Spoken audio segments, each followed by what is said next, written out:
now and destroy our will and get all of us to stand down. Because I'm here to tell you, we're in a battle for this republic and a battle for this world. The globalists are evil, anti-human eugenicists, cold-blooded, self-serving, the most wicked people you could imagine, totally turned over to the dark side. And we can stand up and defeat it if we realize how big the stakes are. It's that simple.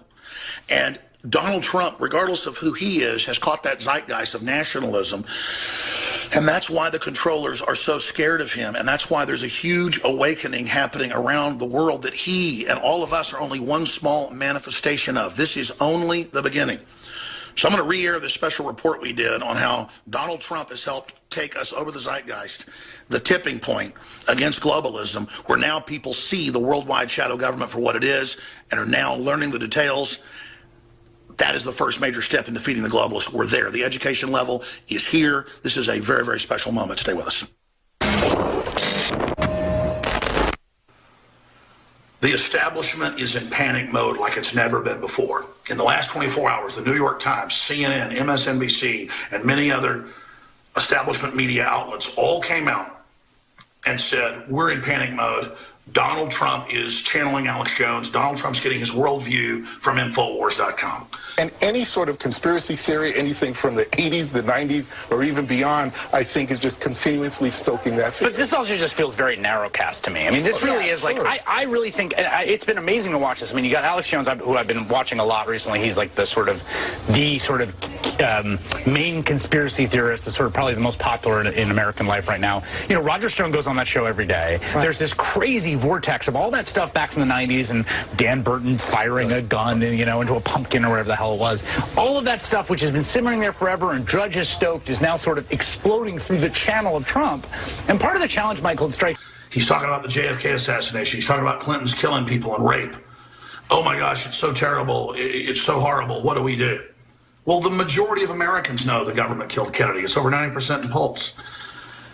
The Clinton scandals with the mysterious deaths and everything are incredibly famous. The term Arkin cited. He's talking about things that the majority of Americans know are going on.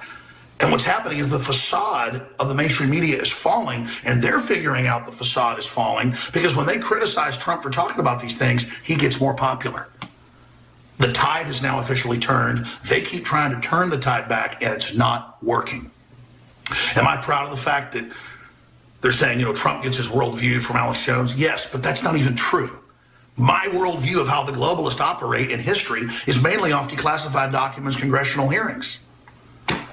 It was declassified in the 1960s and in the 70s in the church hearings that the CIA put out the term conspiracy theorist to criticize even mainline investigative journalists that were exposing opium coming out of Vietnam and things like that. This has all happened. They've been caught over and over again. That's their term. And now Trump comes in, amplifies what I'm saying, what Drudge Report and Matt Drudge is saying, and just common sense stuff, and it's blown past them, and their facade has collapsed. It was always a facade, but now it's blown over. And Trump is hitting a whole new demographic worldwide, even if he was a sellout, even if he's a bad guy, which I don't think he is. I think the guy's a hero. He's doing irrevocable damage to him. This is an incredible time to be alive, and the info war has never been exploding faster. We're getting like triple the traffic we got 6 months ago. It's just amazing how mainline our information is going. Mainline libertarians, mainline conservatives, mainline anti-war patriots, Amish-type folks, folks that are into being natural and organic, they're all awake. But they were already awake. I didn't wake them up. I was just a prominent person putting the information out and organizing it and having great reporters like our crew and you, the listeners, getting the info out. We're all a family from every race, color, and creed, part of this fight. And history is happening. This is the potential beginning of 1776 Part 2. They're going to crash economies. They're going to start big wars. They're going to pull out the stops, folks. But we know that they try to use these crises, both manufactured and real, to get more power. And that's why they're being defeated. And the guy, oh, no, not another one. Where is he?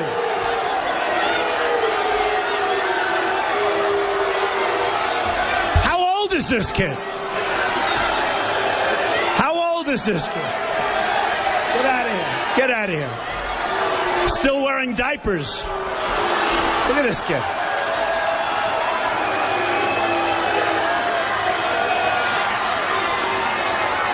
Telling you, the kid looks like he's 10 years old. I've never seen that. It's unbelievable. That's the youngest protester I've ever seen. Actually, Ted Cruz had a very young one also. I've never seen anybody like that. All right. Trump is just mainlining what the majority of Americans are already concerned about. And we're tired of being lied to. And the system is in full panic mode, turning all these thugs loose to try to go shut down free speech rallies and more, and that's only backfiring. The system is so scared right now, but bottom line, America's culture is a conspiracy culture since 1776, when we were ruled by a faraway land, by a faraway empire. We were born out of not trusting the government and wanting a small government. We're just rediscovering who we were and what made us great. We've been occupied by multinational globalists that say they're establishing a world government. And everything from the New York Times to the Financial Times of London. Then we say we don't want to be part of an unelected world government, and you call us dangerous terrorists. In the Washington Post 3 days ago. Is this global governance at last? Is it one world, the central bankers in charge? But aren't we all just living and dying for what the central banks do? Of course we are. We are absolutely slaves to central banks. You people want to have a full takeover of America when you've already seized its institutions. You want to shut down free speech. We're not flat-footed. We warned everybody. Patriots 60 years ago got the word out. And now we held your system back for so long, it finally is getting here. You're behind schedule, but people are now awake and were warned that you were coming and what your system would be. People like Ron Paul 30, 40 years ago, people like, oh, it's just amazing. People like Barry Goldwater 50 years ago, they were so on target. And we stand on their shoulders today. This is just an incredible time. So spread the word. People are ready to wake up to the fact that we have an occupied government of takeover artists, and we're going to restore our republic if we understand these people are illegitimate, break the trance, and take our republic back. Their takeover was so big and so over the top, that was its advantage because it was just so incredible. But once the hoax that it doesn't exist is gone, it's game over. Infowars.com is just one key outpost in this fight. Please intensify our efforts against the globalists, restore our republic, and free the world from the hands of the New World Order. And we are back again. I'm Alex Jones, your host. Infowars.com is the tip of the spear in the fight for human liberty. The globalists are doing everything they can to block this site. We need Infowars to realize the battle is now worldwide and get our videos and articles and other key intel out to everyone as much as you can, as fast as you can, continually, because we're starting to turn the tide. Now, here is the key interview we're premiering now with Tim Kennedy, top-level Special Forces operative, on the coming attempt to destabilize and overthrow the country. Here it is, ladies and gentlemen. And welcome back here on InfoWars Nightly News and this Friday evening edition. Now, we've already seen civil unrest at record levels since the 60s here in the United States, mainly Bernie and Hillary supporters, attacking our own Jakari Jackson, hitting him with a rock, attacking police horses with barricades they're throwing at people. The New York Times calling, for somebody to kill Trump. Glenn Beck saying he wants to stab him. The establishment media, the leftists, are really trying to destabilize this country from my historical research. But Tim Kennedy, Green Beret, tours all over the world, famous UFC fighter, obviously, has also worked in some of the most elite units that deal with continuity of government and things like that. Now, he didn't tell me that. I know folks that are involved in that, and they say he's one of the top guys. But he says, yes, I'm an expert, and that he can speak to it. And so I want him to kind of repeat to us what he said behind the scenes about how concerned he is about what is coming, what is already here, and how bad it could get, and how we stop it and maintain our free, open republic. Because make no mistake, the Soros-backed globalists want civil disobedience, civil emergencies, riots, looting, race war to bring in even greater control later. They're pushing this to take everybody's free speech in the end. So for about 8 minutes we have left here in this final segment of InfoWars Nightly News tonight, I'm going to give the floor to Tim Kennedy. It's a scary thing coming up. You know, what we know is coming is the perfect petri dish for bad things to happen. You don't see riots in Chicago in the middle of winter. It's too cold. People don't want to go outside, right? So for really civil unrest to happen, you have to have a bunch of little things that set up for the perfect situation. You have to have a reason. right? People are so emotionally involved in this presidential election right now, and finally, for the first time, realizing that there's something wrong with our country, that there's been like the existential perspective that the eyes are open, eyes wide open. We know that something's not right. The racial segregation that, you know, even though we have a president saying, I'm trying to break down borders, we've never had so much hate between different racial segments, which is disheartening and concerning. But what's even more scary is we know that all of these things individually are setting up for the perfect opportunity for serious civil unrest. And now that we're moving into summer, we're moving into the presidential election, we're moving into us sending troops back into Iraq. We're looking at groups and segments of people that are supporting specific presidential nominees that are losing their guy, that are furious over the fact that, you know, Ted Cruz, you know, the never Trump people or the never Hillary people or the never Sanders people, all those people are losing their guys and they're only going to have two options. And now we have a perfect, conducive environment for some serious problems. You think riots in, you know, Missouri was bad? Just wait until July. Just wait until August. So if the dominoes are set up and lined up and Soros and others want to kick them over, what do we do? Now, you say dominoes, I say the gasoline. You know, like the trench has been dug and it is just full of accelerants. You know, like you have every single thing for that fire to just explode. And now, so the climate's perfect. Yes, the climate is perfect. The temperature is perfect. Everything is right for things to go really So if the planets are aligning, and most analysts are saying that, it's happening all over the world. We've seen some of the globalists fund the Arab Spring to put radical Muslims in and other things. How do we counter this? I mean, educating the public? Being prepared, first of all, you know, as an individual, you have to get ready. You have to do all the little things that, you know, don't think that people don't care if people think that you're crazy. Don't think that that you're being a fanatic, that you're being a prepper. I am only responsible for my family. My family's going to have food. My family's going to have water. We are going to be safe.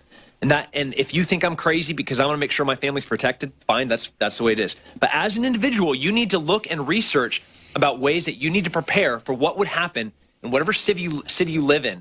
If you're in Albuquerque, New Mexico, and Trump comes to town and the whole entire city loses its mind, they're breaking horses' legs, they're throwing Molotov cocktails, that's in May, before we even have him as a nominee. What do you think is going to happen in August when we're just a couple of months away from the election, when things are really ripe? It can get bad, and it can get bad fast. You need to do the research and figure out what you have to do to really prepare to make sure that your family's safe. So August, September, key times.